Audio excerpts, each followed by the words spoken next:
अस्सलाम वालेकुम मेरे अज़ीज़ तलबा व तलबात। बेटा ज़ूम लेक्चर में मैं आपकी मौलिमा सहर एक और लेक्चर के साथ हाज़िर हूँ। उम्मीद करती हूँ कि आप सब खैरियत से होंगे। अपने पिछले लेक्चर में हमने बेटा नज़म हम्द के मुश्किल अल्फाज, मकसद तदरीस, अल्फाज मायने और सवाल जवाब मुकम्मल किए थे। उम्मीद करती हूँ बेटा आप सब ने ये काम दी गई हिदायत के मुताबिक मुकम्मल कर लिया होगा। आज हम इस लेक्चर में क्या करेंगे, सबसे पहले वो समझ लेते हैं। सवाल जवाब मुकम्मल करने के बाद बेटा हमारा अगला उन्वान क्या है, तशरीहात। अब तशरीहात हमें किन अशार की करनी है, सबसे पहले हमें वो पता होना चाहिए। उर्दू दरसी किताब का सफ़ा नंबर 6 जिस पर आपकी नज़म हम मौजूद है, प्यारा है नाम तेरा। इसका पहला शेर देखिए बेटा, ए दो जहाँ के वाली, ए गुलशनों के माली। एक शेर बेटा आपके पास ये है और दूसरा शेर आपके पास कौन सा है, दरसी किताब का सफ़ा नंबर 7 है जिस पर आपके पास लास्ट में एक शेर दिया है, हर एक ग़ुलाम तेरा प्यारा है नाम तेरा। ये आपका बेटा दूसरा शेर होगा। यानी इन दो अशार की तशरीहात आपको अपनी कॉपी में करनी है। सबसे पहले बेटा अपनी कॉपी निकाल लीजिए। कॉपी निकालने के बाद सवाल जवाब जहां आपके ख़त्म हुए इसके अगले सफ़े पर आ जाइए। जमात का काम लिखेंगे और जिस तारीख पर आप काम कर रहे हैं वो तारीख डालेंगे। तारीख डालने के बाद बेटा आप क्या करेंगे, सवाल लिखेंगे। नज़म हम्द के पहले और आखिरी शेर की तशरीह हवाले शायर के साथ करें। क्या कहा गया है बेटा आपसे कि नज़म हम्द के पहले और आखिरी शेर की तशरीह, जिस तरह अभी मैंने आपको बताया कि हम्द का पहला शेर कौन सा था और आखिरी शेर कौन सा है, मैंने आपको दोनों बता दिए हैं। हवाले शायर के साथ आपको इसकी तशरीह लिखनी है। तो सबसे पहले मैं क्या करूँगी, मैंने आपको यहाँ लिख के दिखाया कि आपको करना ये है कि आप शेर नंबर 1 लिखेंगे, यानी कि शेर नंबर 1 की हेडिंग डालेंगे और फिर शेर नंबर 1 लिखेंगे जिस तरह मैंने अभी आपको बताया था। और यहाँ आपको मैंने लिख कर भी दिखाया है। दोनों मिसरे बेटा बिल्कुल बराबर लिखेंगे। ए दो जहाँ के वाली, ए गुलशनों के माली। ये शेर लिखेंगे। शेर लिखने के बाद बेटा नेक्स्ट हेडिंग आपकी डलेगी हवाला। ठीक है, हवाला की हेडिंग डालेंगे आप। हवाले में क्या क्या लिखेंगे, हम नज़म का भी हवाला देते हैं और शायर का भी हवाला देते हैं कि नज़म ये जो हमारे पास शेर है वो किस नज़म से ली गई है और इसके शायर कौन से हैं। इसे हम क्या कहते हैं, हवाला कहते हैं। जिस तरह मैंने अब यहाँ लिख कर दिखाया आपको कि ये शेर उर्दू दरसी किताब की नज़म हम्द प्यारा है नाम तेरा से लिया गया है। इसके शायर अबू असद हफीज़ जालंधरी हैं। आप एक बहुत बड़े शायर थे और आपने नज़्म और गज़लें लिखी। आपने ही पाकिस्तान का कौमी तराना लिखा। तो बेटा ये नज़म का हवाला और शायर का हवाला हमने लिख दिया है।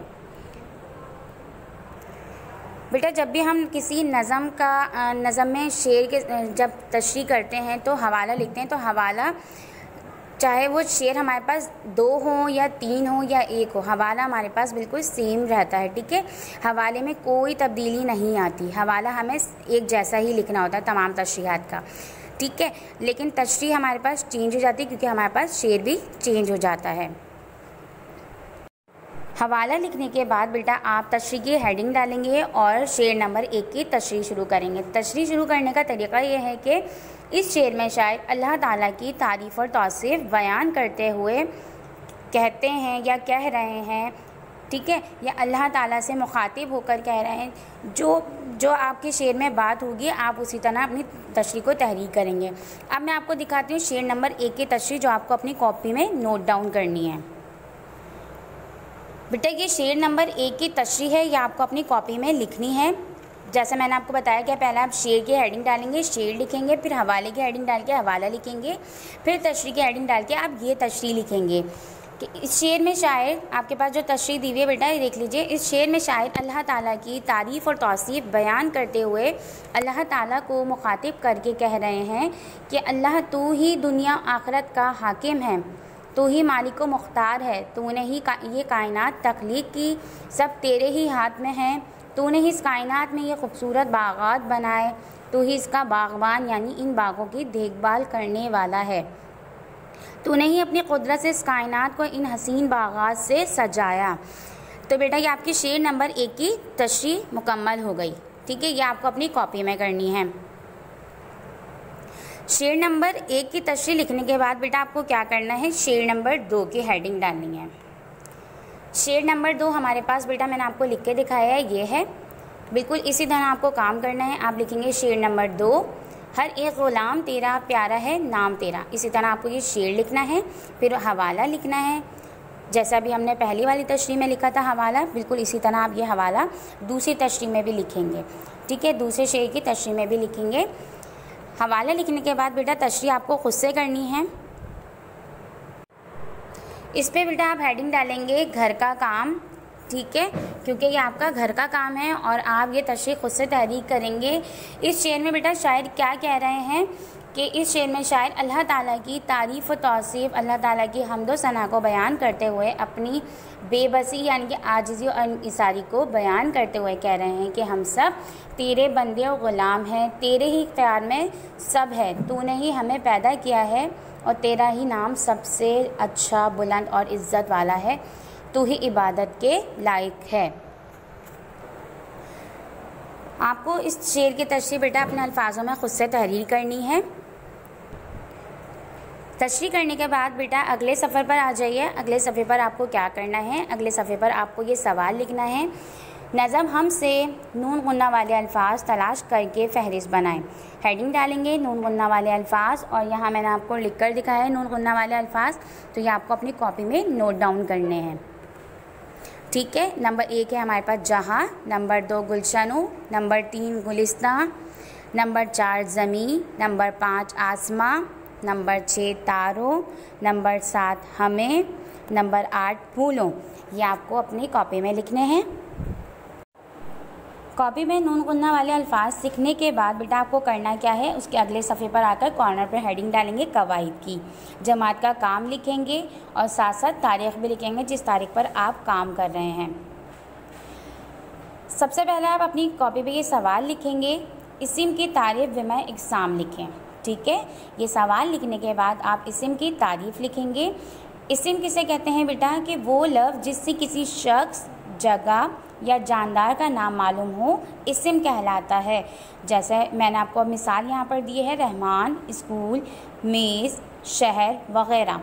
तो रहमान बेटा क्या है, एक शख्स का नाम है ना, तो ये क्या कहलाएगा, इस्म कहलाएगा। इसी तरह स्कूल क्या है बेटा, एक जगह का नाम है, तो ये भी क्या कहलाएगा आपके पास, इस्म कहलाएगा। मेज़ चीज़ का नाम है, तो ये भी आपके पास इस्म कहलाएगा। इसी तरह बेटा किसी भी शख्स, जगह या जानदार का नाम क्या कहलाता है, इस्म कहलाता है। इस्म की कितने इक़साम है बेटा, इस्म की 2 इक़साम हैं। नंबर 1 इसमें नकरा, नंबर 2 इसमें मारफा। इसमें नकरा को बेटा इसमें आम भी कहा जाता है, और नंबर 2 यानी कि इसमें मारफा, इसको इसमें ख़ास भी कहा जाता है। अब इसमें मारफा और इसमें नकरा की तारीफ़ को देख लेते हैं। इसमें नकरा हमारे पास बेटा तारीफ़ मैंने आपको यहाँ पर लिख कर दी है। इसमें आम या नकरा किसी शख्स, चीज़, जगह और जानदार के आम नाम को कहते हैं। किसे कहते हैं बेटा, आम नाम को कहते हैं, यानी किसी भी शख्स, चीज़, जगह या जानदार के आम नाम को हम इसमें नकरा कहते हैं या फिर इसमें आम कहते हैं। जैसे लड़की, किताब, शहर, दरख्त। ठीक है, अब आप नीचे आके देखें तो लिखा है इसमें मारफा। इसमें ख़ास या मारफा किसी शख्स, चीज़, जगह और जानदार के ख़ास नाम को कहते हैं। इन दोनों में फ़र्क क्या है बेटा, इसमें नकरा किसी भी आम नाम को बोलते हैं और इसमें मारफा किसी भी ख़ास नाम को बोलते हैं। अब मिसाल में देखिए, जैसे गज़ाला, रिसाला, नौनिहाल, कराची, नीम। अब अगर मैं इसमें नकरा की बात करूँ तो आपको ऊपर मैंने लिख के दिया लड़की, और इसमें मारफा मैंने लिखा गज़ाला। अब लड़की का नाम क्या है बेटा, गज़ाला, इस तरह से बताया इन्होंने। तो लड़की अगर मैं कहती हूँ तो वो इसमें नकरा कहलाएगी, लेकिन अगर मैं उसको कोई नाम देती हूँ गज़ाला, जिस तरह मैंने यहाँ लिख के दिखाया, तो वो एक ख़ास नाम है ना, तो वो ये क्या कहलाएगा, इसमें मारफा कहलाएगा, क्योंकि हमने इसको एक ख़ास नाम दे दिया है। ठीक है, इसी तरह अगर आप देखें शहर और नीचे मैंने लिखा कराची, तो शहर जो वो आम नाम है, लेकिन अगर मैं इसको कहती हूँ कराची तो ये ख़ास नाम हो जाएगा। तो बेटा ये इसमें नकरा और इसमें मारफा हैं जो आपको अपनी कॉपी में लिखनी है।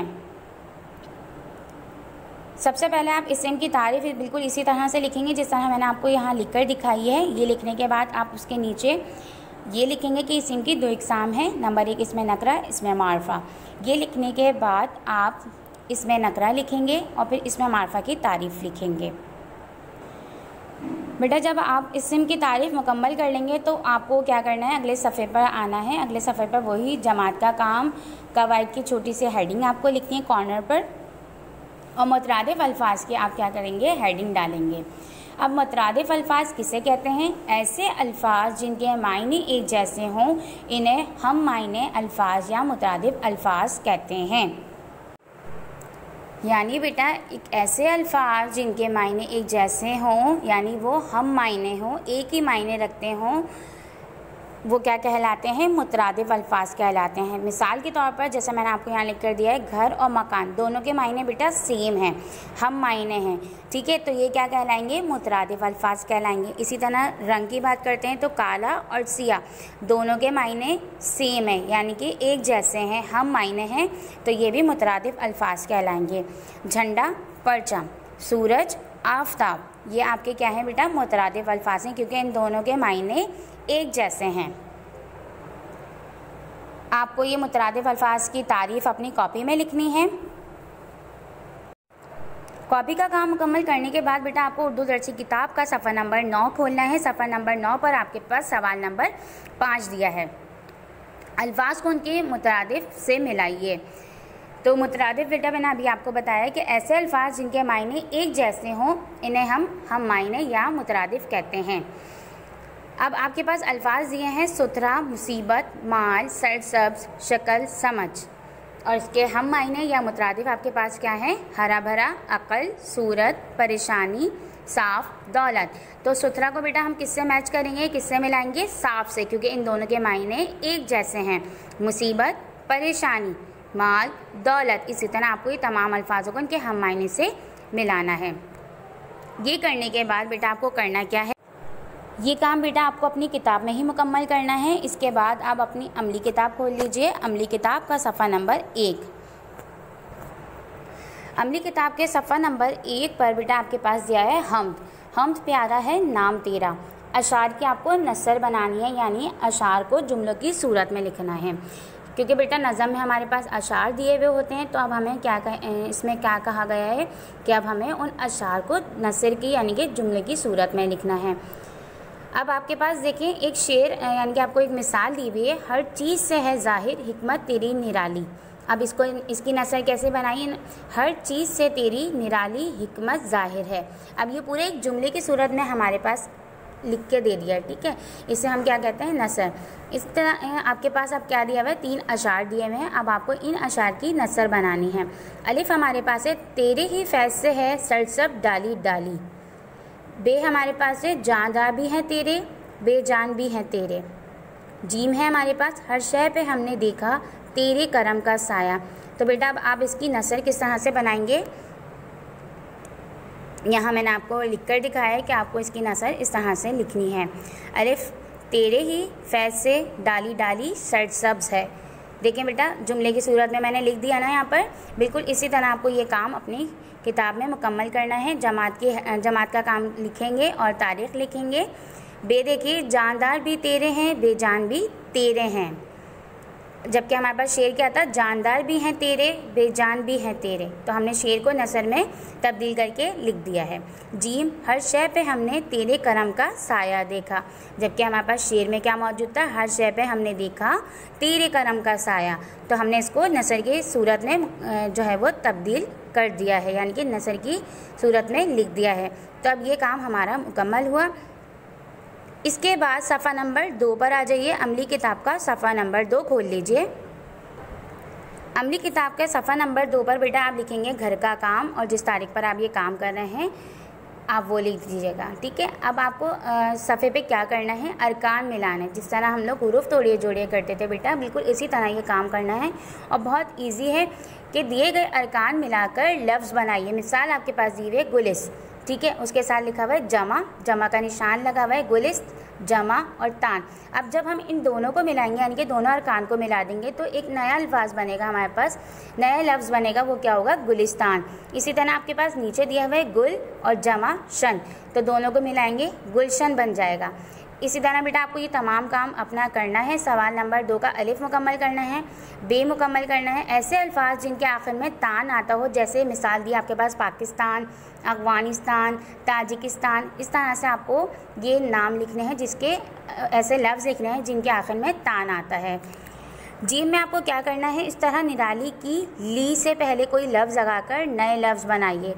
एक आपके पास मिसाल दी है हरियाली, डाली आप बना सकते हैं, डाली, वाली, माली, इस तरह से आपको ये अल्फाज लिखने हैं जिसके आखिर में ली आता हो।